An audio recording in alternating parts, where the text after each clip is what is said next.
So I got a power cube from Walmart the other day, and how I understand it, it's a couple of different boosters that the box retailers have a hard time selling, so they repackage it.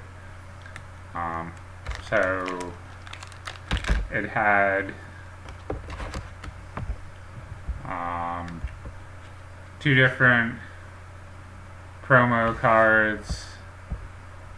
In this case, mine was a foil Vito Thorn of Dusk Rose and a foil Scoot Swarm, and then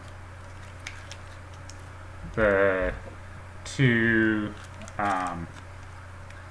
regular boosters were Infrared Midnight Hunt and a Dungeons and Dragons Adventure into the Forgotten Realm. And then in addition to those two, there's also a Relic Token package.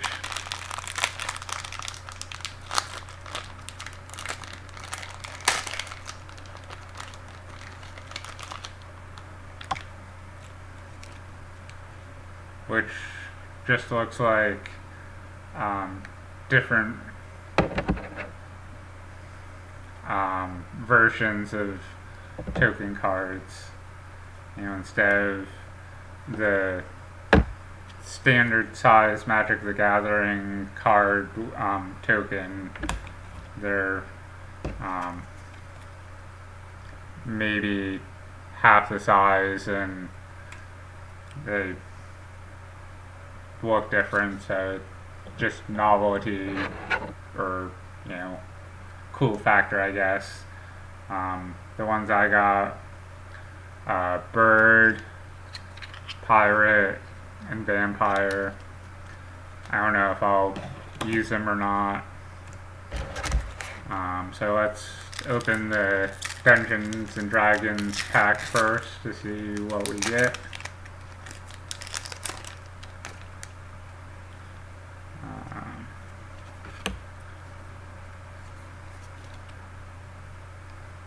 So at the front it has this little artistic card that really, it's not an actual card. A basic land, a swamp, Mimic. It's a artifact treasure. It costs 2 to play. Tap it, sacrifice Mimic, add 1 mana of any color, or you can pay 2. Mimic becomes a shapeshifter artifact creature with base power and toughness 3/3 until end of turn. Then we have Paladin Shield. It's a artifact equipment for 1 in the planes. Has flash.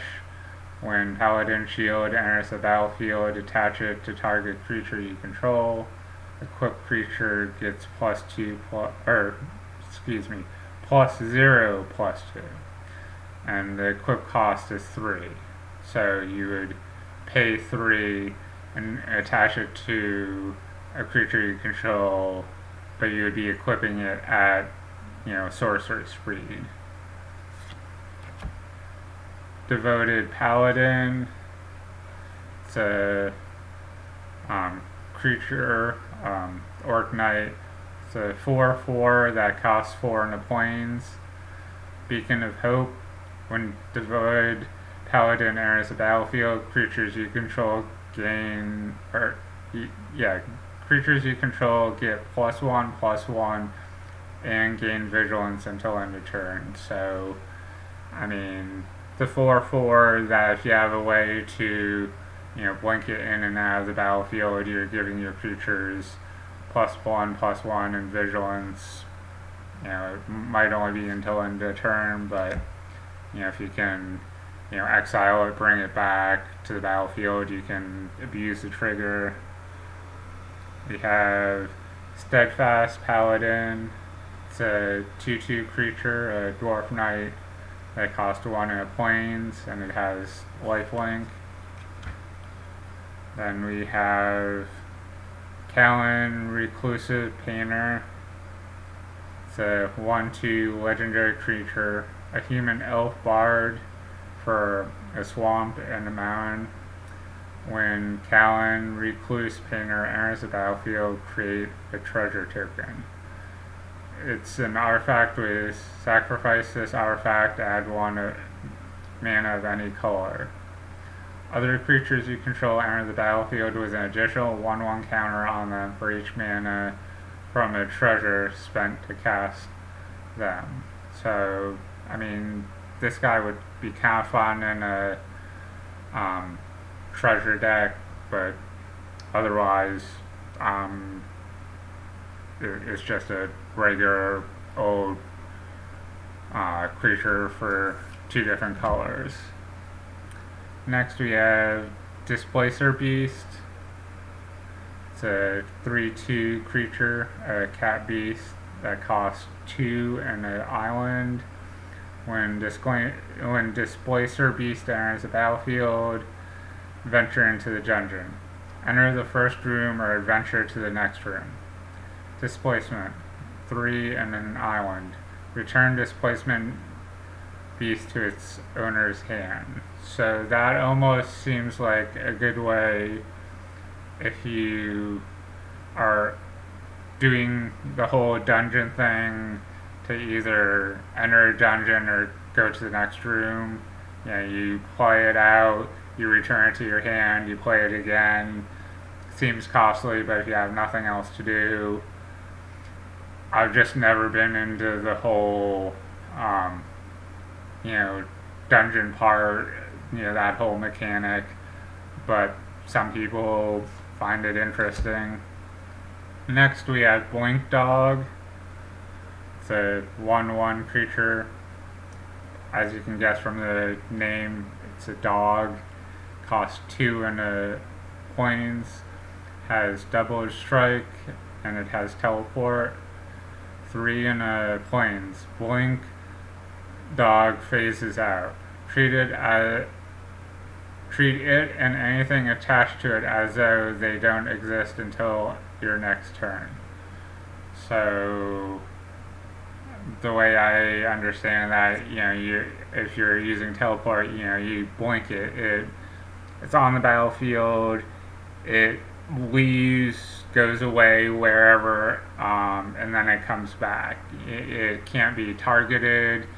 It can't be dealt damage. It can't do anything because it left the field until your next turn. I mean, it doesn't specifically say exile it and return to the battlefield, but the way it sounds, that's sort of how I take it without actually specifically saying exile. Next we have Neverwinter Dyrad. It's a 1/1 creature, a Dyrad that costs a forest. 2.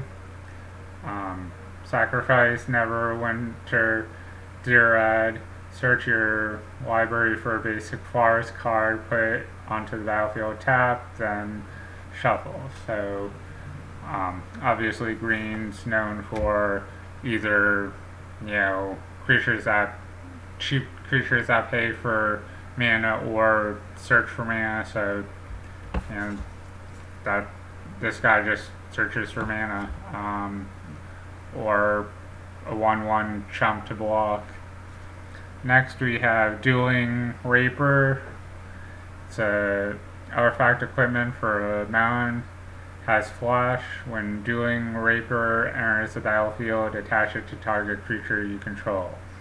Equip creature gets +2/+0. Equip cost is 4, so you would pay 4 to attach it to target creature you control. Equip only as a sorcery. So that's kind of cool. You have this red equipment that it's +2/+0, and then the other white equipment earlier that was +0/+2. So if you had both of them on a creature, you just be giving them +2/+2. May or may not need them both on the same creature, but who knows. Wish. It's a sorcery for 2 and a mountain. You may pay a card you own from outside the game this turn. Potentially helpful. Seems like a waste of a card slot almost, because you could just put that card into your deck instead of putting something to grab a card from outside the game, but really depends on if you're in a tournament. Maybe you don't know what decks you're going against that grab something against any deck. That's the only thing I can think of. Next we have a foil ranger longbow. It's artifact equipment for 1 in a forest. Equipped creature gets +2/+1 and has reach. The equip cost is 3, so 3. Attach target creature you control. Equip only as a sorcery. So now that we're done with the Dungeons and Dragons booster, we're going to open the Incerard Midnight Hunt pack.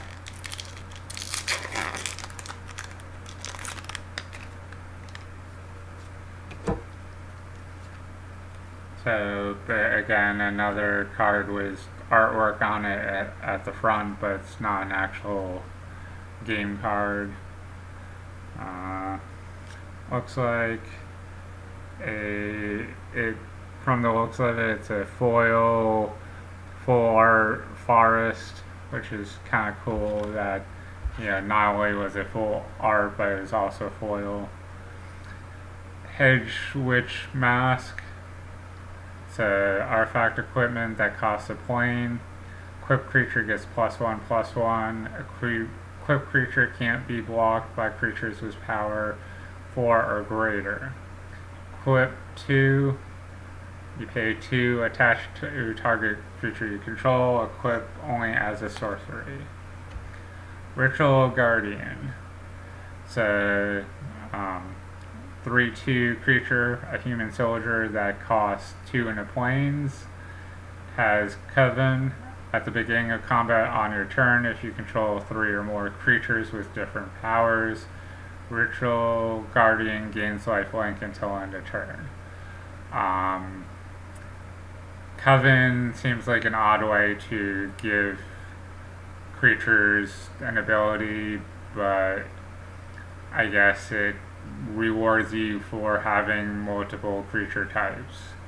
I would almost rather have, it just have that ability, and hey, if you have to pay like 1 additional colorless, so be it.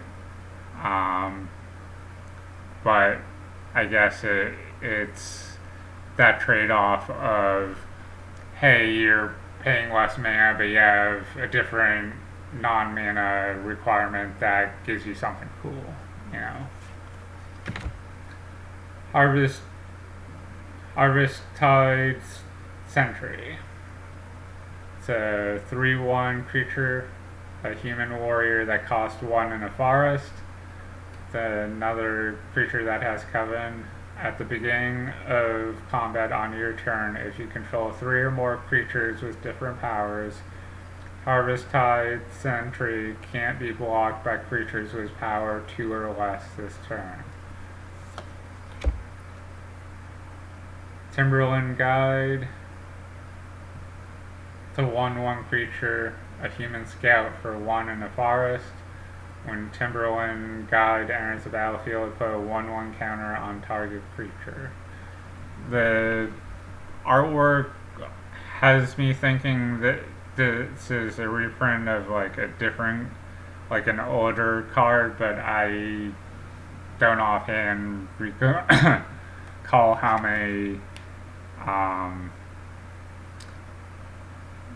old this card is if it has, if it's in a different set. Dawnheart Warders.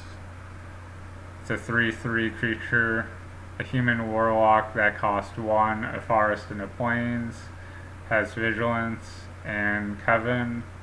At the beginning of combat on your turn, if you control 3 or more creatures with different powers, creatures you control get +1/+0 until end of turn. So it gets slightly fun, if you have different creature types. Hey, everyone's attack, their power goes up by 1. Gavarni Dawnguard. It's a 3/3 creature, a human soldier for 1, a plains in the plains, has ward 1. If it's neither day nor night, it becomes day as Gavarni Dawnguard enters the battlefield.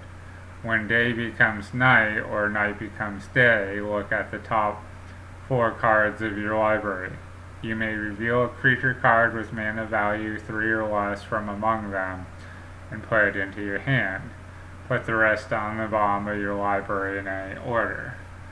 Kind of interesting how it's a white card that lets you get a card in hand, because blue feels more like it does. Excuse me. Blue seems like it does draw more often than the other colors, but I guess each color sometimes do things other colors would do. Harvesttide Infiltrator. It's a 3/2 creature, a human werewolf for 2 and a mountain. Has trample and daybound. If a player casts no spells during their own turn, it becomes night next turn. And this is one of the cards that it's a dual-sided card, so I guess when it enters under day and you flip it when it becomes night, and it becomes Harvesttide Assailant. It's a 4/4 creature. It's a werewolf with trample and nightbound. If a player casts at least 2 spells during their own turn, it becomes day next turn. And then we have another dual-sided card, Vengeful Strangler. It's a 2/1 creature, a human rogue for 1 in a swamp. Vengeful Stranger can't block. When Vengeful Stranger dies, return to the battlefield transformed under your control, attached to target creature or planeswalker and opponent controls. So, creature die, you play the creature. If it happens to die, because you can't block with it, so if you attack with it and it dies, leaves the battlefield, comes back with the reverse side attached to opponent's creature or planeswalker. So the back side is Strangling Grasp, an enchantment aura. Enchant creature or planeswalker and opponent's control. At the beginning of your upkeep, enchanted permanent's controller sacrifices a non-land permanent and loses a life. So you sacrifice a creature to basically start screwing your opponent, where they have to sacrifice a non-land permanent. They're probably gonna sacrifice the guy this is attached to unless they really need that creature or planeswalker, but that forces them to do that or lose life. Next we have Candlegrove Lich. It looks like it's slightly extended art, like past the normal picture, but not like a full art.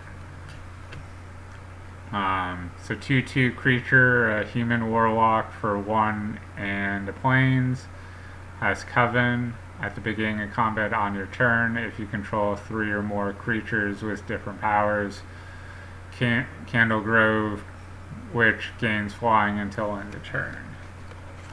Then we have Galvanic Iteration. It's a instant for an island and a mountain. When you cast your next instant or sorcerer spell this turn, copy that spell. You may choose new targets for the copy. Then it has flashback for 1 island and a mountain. You may cast this card from the graveyard for its flashback cost, then exile it. So basically, 2 different colors to copy a spell and choose new targets, and then the flashback is just the initial spell's cost plus 1 colorless mana. And then another Candle Grove Witch, but this one at the back ends up being a foil. Since I already mentioned what it does, no point in me reading it again. So hopefully you found some interest in me opening these packs if you're still watching, and have a good day.